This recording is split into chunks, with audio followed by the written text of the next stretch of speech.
Well, welcome, ladies and gentlemen, to another Auto Central show powered by AutoTrader, South Africa's leading online marketplace. And once again, I'm your host, George Mienie, and I have the regular Wandile Sishi in the house. Every week I'm here with you. Let's see what happens this week. Let's see what happens this week. And then we have none other than Robert Mtshali. Is that how you say it? Yeah, it's Robert Mtshali. Robert Mtshali with us, and we're going to get into why Robert's here in a second. Yeah. But I'm excited to hear Robert's story.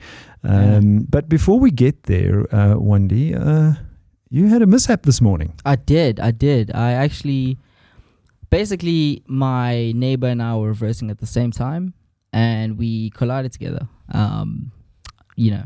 Thinking that he was going to stop, and I thought, he thought that I was going to stop, but it never happened. And I guess, fender bender by definition happened today. Okay. So, Your first accident? My very first accident. Goodness me. Yeah, no, it sucked. There's no other way to put it. It sucked. But, it happens. And he was very nice about it. He was like, yo, it's okay. It happens. Nobody was like speeding or anything. Yeah. We were just reversing. So. Well, I suppose that's why insurance is there, right? Exactly. That's what he said. And that's what I said, I guess. So. Have you had an accident before, Robert? No. Why'd you have to think about that? No, I've had like near. Near misses. Yeah. Okay, makes sense. Near misses. Yeah, quite a few. So that's why I'm like. Quite a few. What does that mean? Yeah, it happens. It happens. You hopefully you don't have any more, but I don't think it's anything to worry about. Your adrenaline, I suppose, pumps, and then 100%. I was just like, wow. I actually called you and I was like, yo, George, what do I do? And George was like, no, don't worry. Don't worry, just come. Just come. Insurance. Yeah, exactly, just insurance. As long as your neighbors or you're not your neighbor or the person you're crashing into is not getting all irate and they're trying to beat calm. you up and stuff. No, they're very, very, very, very, actually more calm than I was. So that helped. How many accidents has he had? Who knows? I didn't ask him. It just shows you, like, insurance is important. I mean, what is that fix going to cost? A whole new bumper? So it wasn't a whole new bumper. It was my taillight that was messed up. That's expensive. Well, who knows? Well, I looked online and I saw that there was a few spare parts that I could find. Yeah. So that's okay. Anyways. Well, done and dusted. Yeah. Well, in general, building a business is really difficult. And in fact, most businesses fail in the first year of inception. You hear all of these entrepreneurs starting businesses and failing. As a matter of fact, when I went and looked up Robert's business, there's a whole bunch of businesses with similar names. And I don't know who was first, the chicken or the egg. We'll find out from Robert in a second. But, and during this global pandemic, what's going to happen? Businesses are also going to fail. But I suppose this is, and we'll hear in a second, but this is an opportunity for Robert because people don't want to take their cars to car washes, and I've probably let the cat out of the bag. But Robert Mtshali is the founder of MobiWash SA. So you've got to get that spelling right. It's MobiWash SA. And I've downloaded Robert's application, and it works really, really well. And we'll put up some screenshots in a second, and you can see what Robert's application looks like. But let's turn our attention to your business, Robert. Yeah. So first of all, who is Robert Mtshali, and where, what made you do this? So Robert Mtshali, born and bred in Alexandra Township. Right around the corner from my house. Yeah, pretty much. Robert's been to my house. Yeah. And I'm from a family of 10. So my mom was blessed with 10 kids, 5 boys, 5 girls. I'm the last one. Okay. And last born. Yeah, last born. The soft ones. Okay. I pretty much had a very interesting upbringing and stuff. So I was orphaned at the age of 9, and mom passed away. She was brutally murdered in front of me. And yeah, and what? I never knew my dad. So, yeah, from then it's just been, an interesting upbringing. Well, you know what? It just goes to show, Adversity. You get dealt this hand of this hand of cards, or this deck of cards, right? And Robert's sitting, an entrepreneur, started his own business, and didn't go down the wrong track because that deck was stacked against you, effectively, right? Yeah. That deck was totally stacked against you. So how did you manage to dig yourself out of that? I don't know. I think for me, it's just been a matter of looking at my surroundings and where I was, and not liking and enjoying the situation, because you lose your mom. You guys grow up in the township, and you keep moving from one relative to the other, and for me that wasn't good, because I normally share with people that, honestly speaking, I didn't enjoy my childhood, so because already at that age your mind needs to be made up as to what it is you want from life. And I had to make those choices, at that age. Yeah. So, and I've made that decision. And then at 12 years, I started trading, selling chips, sweets, and all these other things. At 12? Yeah. It's funny how, people who become successful entrepreneurs, or even ones that fail, start to trade things when they're, in their early years. Yeah, I think it's not even about success. It's just the kind of, like you said, DNA. The commitment to kind of get out of a situation that you're in. Yeah. Because you see that it's not kind of the best direction for your family. Yeah. And I think it's such a common South African story. It's not like it's not completely unique. Yeah. But what is unique is the fact that you were able to kind of identify that this is my opportunity, or this is a chance for me to kind of change where the direction of the family is going. Yeah. And so you started trading stuff? Yeah, I started trading. In grade 11, I initially registered my first business. So yeah. What was that? What was that business? It was a cleaning and waste management company. So it's so funny. A cleaning and waste management company. Yeah. Is that part of the mafia? No. Waste management. Yeah, no. When I hear waste management, I think about people getting chucked off bridges. No, not that. So for me, I was when I was in grade 11. So when I in high school, I did your maths, your physics, and everything. So I wasn't studying your business studies and everything. So I only had ideas. So a close friend of mine was studying business, accounting, and everything. Yeah. And look, I already knew how things are supposed to be, because I told him, I'm like, dude, as things stand, 1, I'm not gonna qualify for a bursary. 2, I don't even think I'll go to university. So when I'm done with grade 12, I need to know what's gonna happen, So I'm gonna register this business, and then after high school, I want to fully focus on it. And it's oh, okay, cool. I'm like, but you need to help me. How do you start? Yeah. Do things properly. And he had the knowledge, and I was like, okay, cool. We can partner, and registered that first business. And also I did cleaning because it was a low barrier to entry. Yes. So I needed to do that. And I did that cleaning thing, got few gigs, because we initially started as a pre and post events cleaning company. Okay. Yeah, because there was events everywhere in Alex. So it made sense. Local Shabin. To the hire events company. No, they don't. They don't. Who cleans up? I don't know. They don't. Okay. Yeah, that's a good question. Maybe there's a business idea. There's a business right there. Exactly. There's a business right there. Shabin post cleanup. Definitely. Yeah, exactly. So then you did the cleaning business, and how did that end?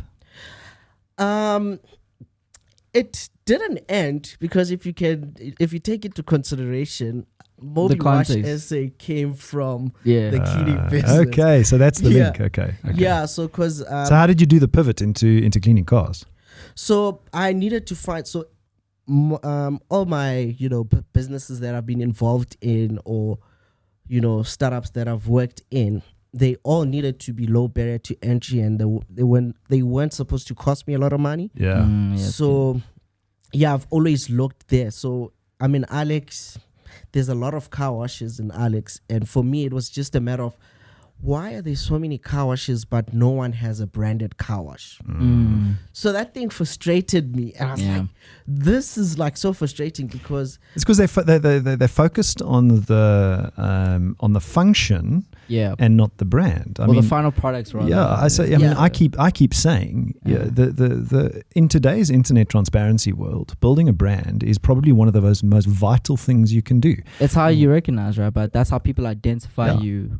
From your competitors, especially for a commoditized product like a car wash. Yes. If you're building a business that has a commoditized product, or even has a future commoditized product in its making, then building a brand is what's going to make you win out in the end. So what made you realize that, or was it just a case that it irritated you? What made you realize that building a brand's important?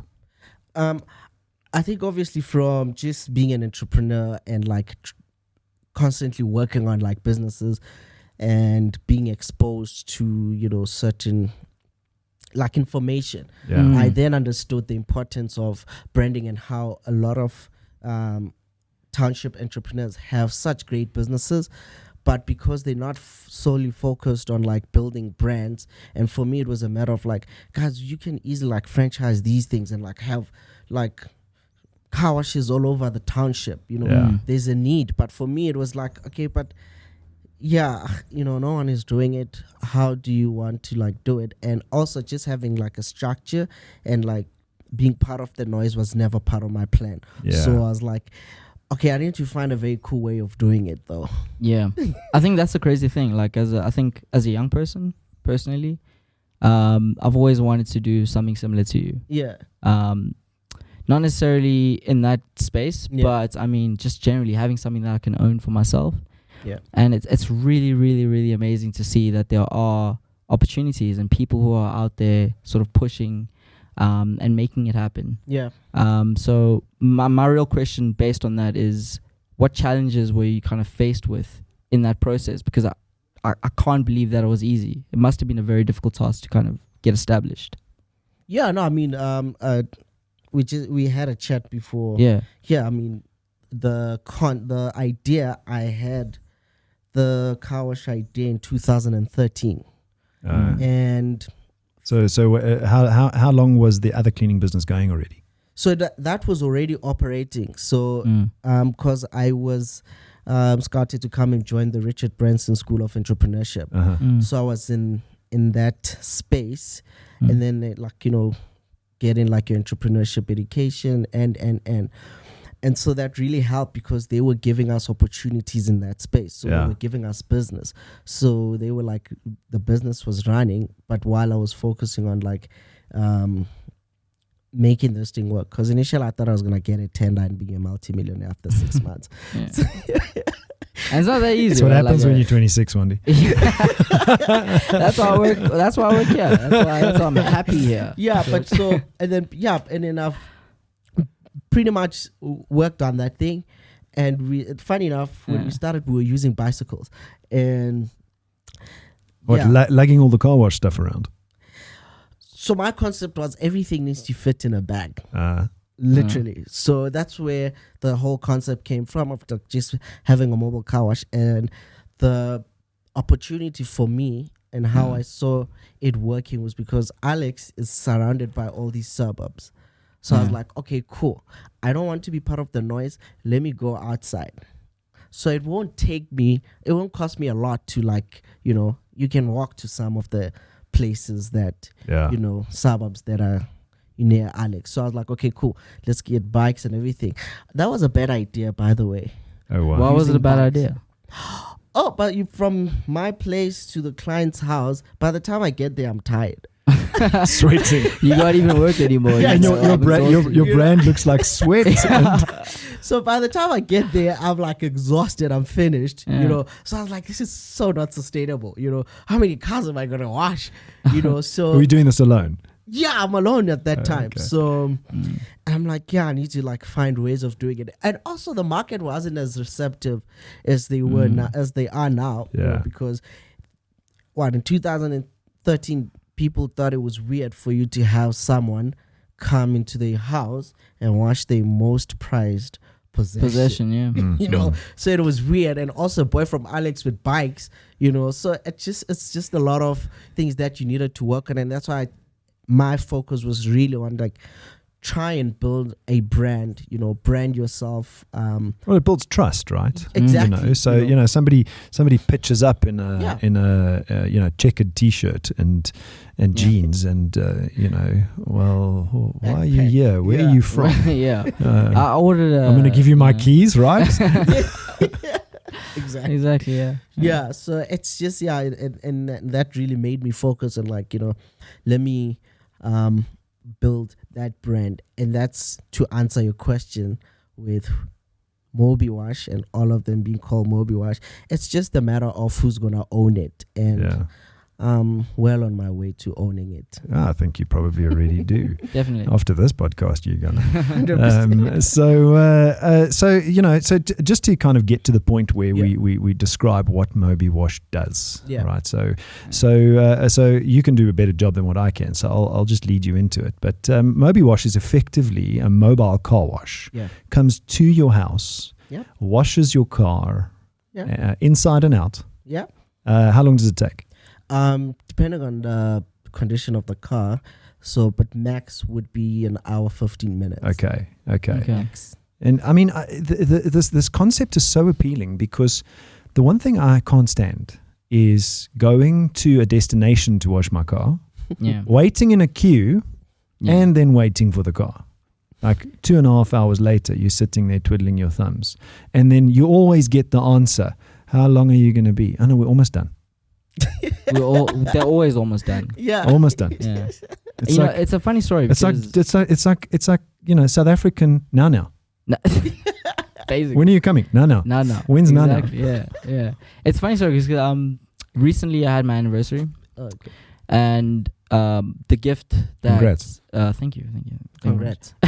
But the gift that I got was basically literally a car wash kit. I got the pressure washer, the works. Yeah, amazing. You know what I mean? And if I knew that if my significant other knew that this was available, you're giving you vouchers. Exactly. Yeah, exactly. Do you have a subscription service?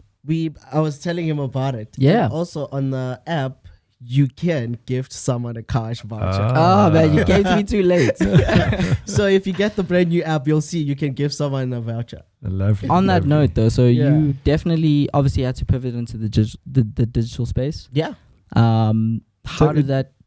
Well, I mean, I'm curious to know, you know, what you did before you had the application. Yeah. Oh, that's actually better. Yeah. How did you get to the point where you were digital? So,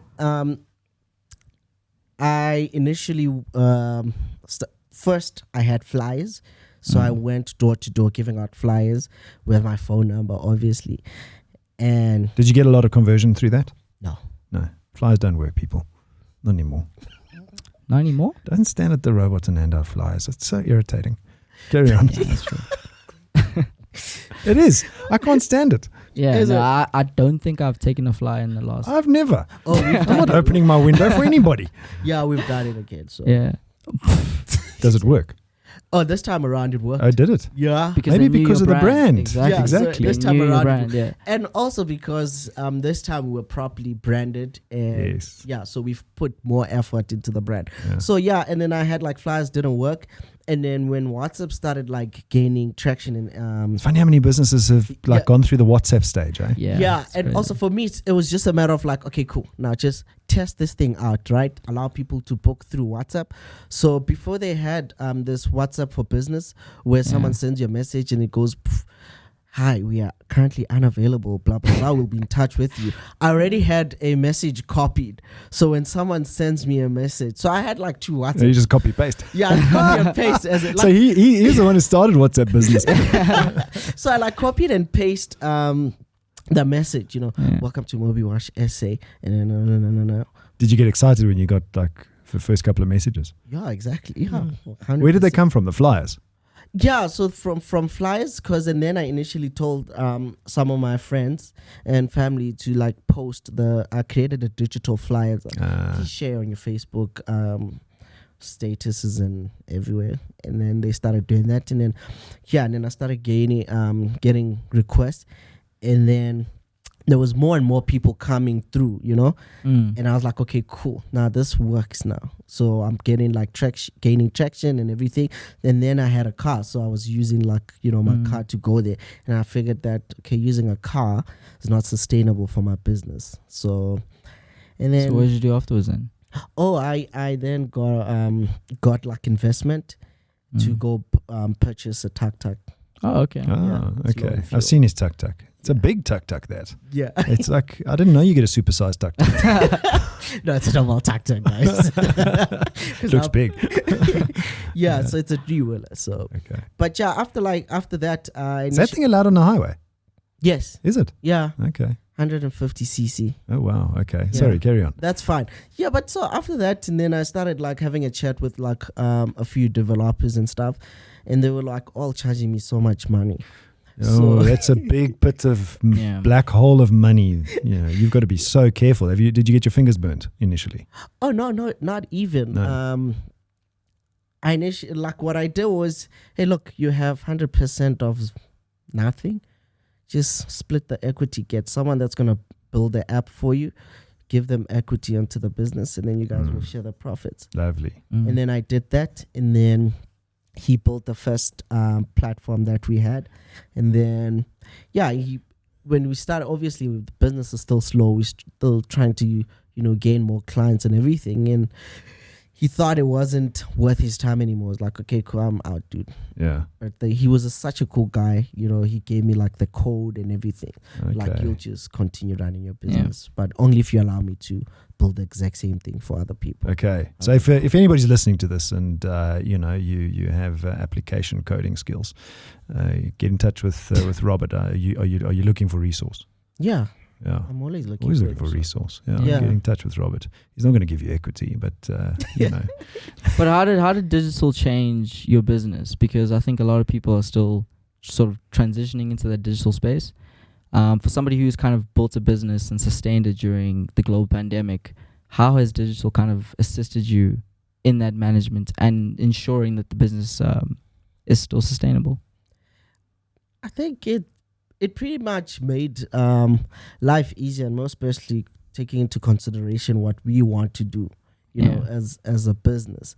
And it really made life easier, and as because people were jumping into, like, people are slowly getting used to like digital and everything. Yeah. Hence, when we built the app, we just made a very simple booking platform, taking into consideration where people were.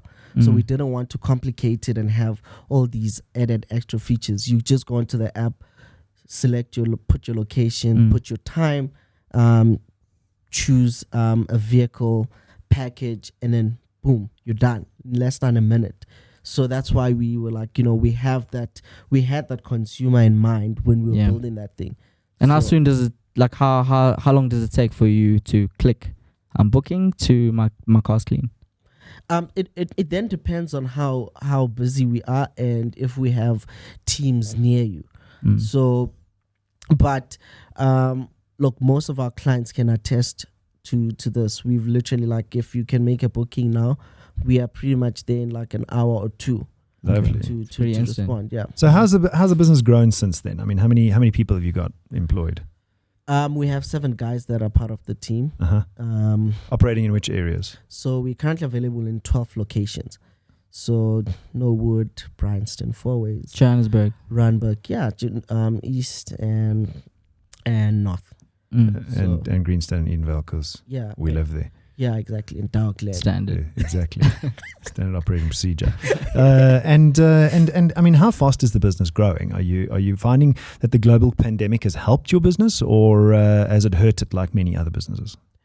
No, not really. It's just for us, it was a matter of, like, we got a lot of new clients during the initial lockdown phases. Yeah, because we started operating in level 4, and then we got like a few clients, and the only issue or not challenge that we had is just retaining them, So we needed to, like, continuously find ways of, like, just retaining the clients, taking into consideration that, financially where people are calling someone, getting like a premium car wash now in this current state is a luxury for people.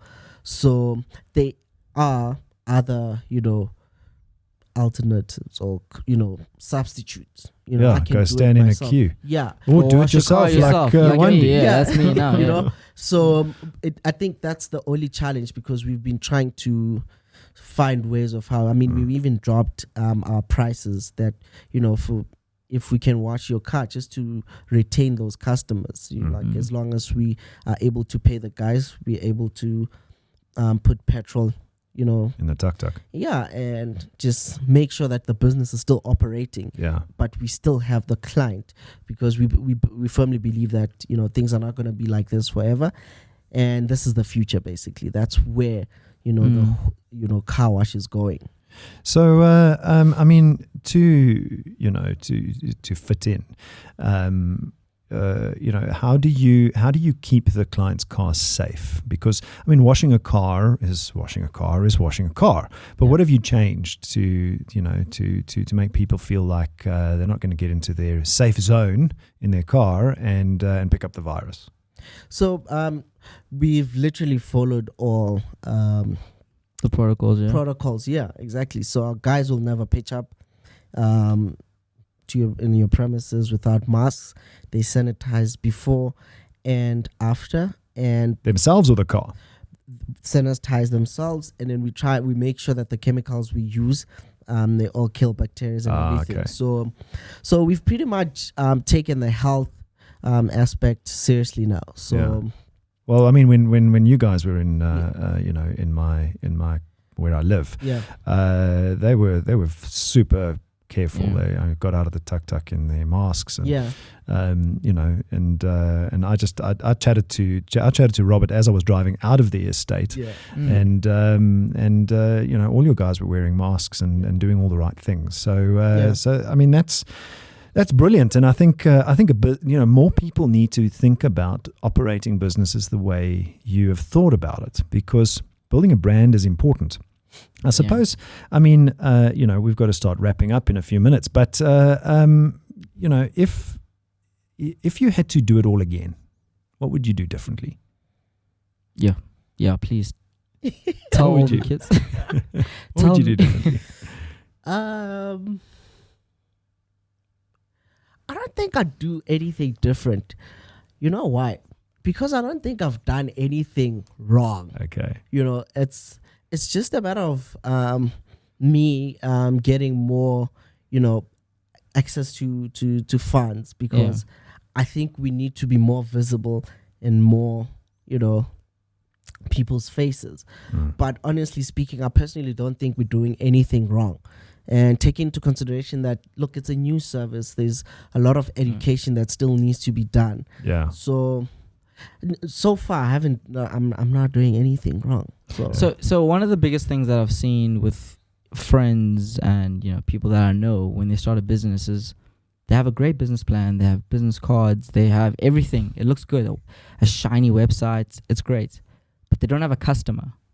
And I think for a lot of businesses that are starting up, one of the biggest things that they don't realize that you first need a customer for you to be sustainable. Well, you need a customer, but you need to solve a problem. 100%. Even I think that's even at the fundamental of that customer's problem. So you do need a customer, and the only way to find that problem is to have a customer. Yeah, and solving the problem. So when you say that you didn't do anything wrong, how did you get to a point where we were able to kind of show people that, hey, I have a solution to your problem, as George was saying? So created value, and we literally I'm always trying to get customers, even when George sent me a message like, dude, why is your website the way it is? You guys have already started operating. I'm like, oh snap, I've been too focused on getting customers. But for me, it's just you creating that value. And also when as part of your research is understanding what the customer pains people and those pain points. And I've literally been for every second person that I have a chat with, people hate going to the car wash, but there's no other option. So I'm providing that option. I hate going to the car wash. I hate it as well. See. Jeez. I've washed my car once since we saw each other. You see what I mean? The thing is, dog dirty. It's like embarrassing. Yeah, see and what I now mean? during COVID, it's just like, wow. Yeah, exactly. My car is a mess, yeah. Yeah. And I just don't have 2 hours to go stand at the bloody car wash. Yeah, that's true. Because I mean, our first client, the first client that we've ever got, when we had the app and everything, she recently had a baby. Husband was not at home. She needed to go to get her car washed. She couldn't drive there with the baby. It didn't make sense. And like, oh, I remember I saw these guys. Then downloaded the app and made a booking. It's a pain point, right? And you had a solution and value for them. You know, so like, yeah, you think about all those people that like just don't, have time to go to the car wash. And also, it's 2020, guys. Yeah, no.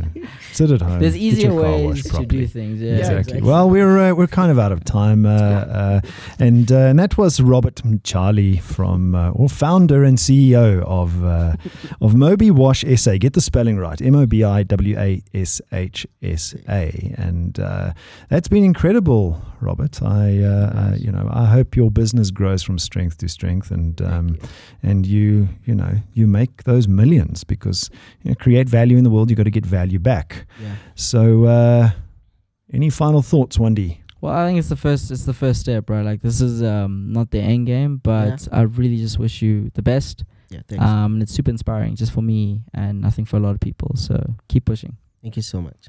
Any final thoughts? How do people get in touch with you? Go onto the App Store, download the MobiWash SA app. Just spell it right. MobiWash. SA. One word. One word. Yeah. Before you get in touch with me, make a booking, and I'll personally come. So I've interacted with each and every customer that has utilized the MobiWash SA booking. Are you on social media? Yes. MobiWash SA as well.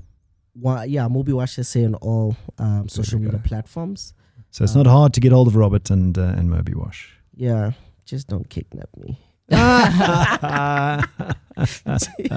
Well, that's all we have time for, ladies and gentlemen. That's been another show of Auto Central, South Africa's #1 motoring podcast, powered by Auto Trader. See you next time.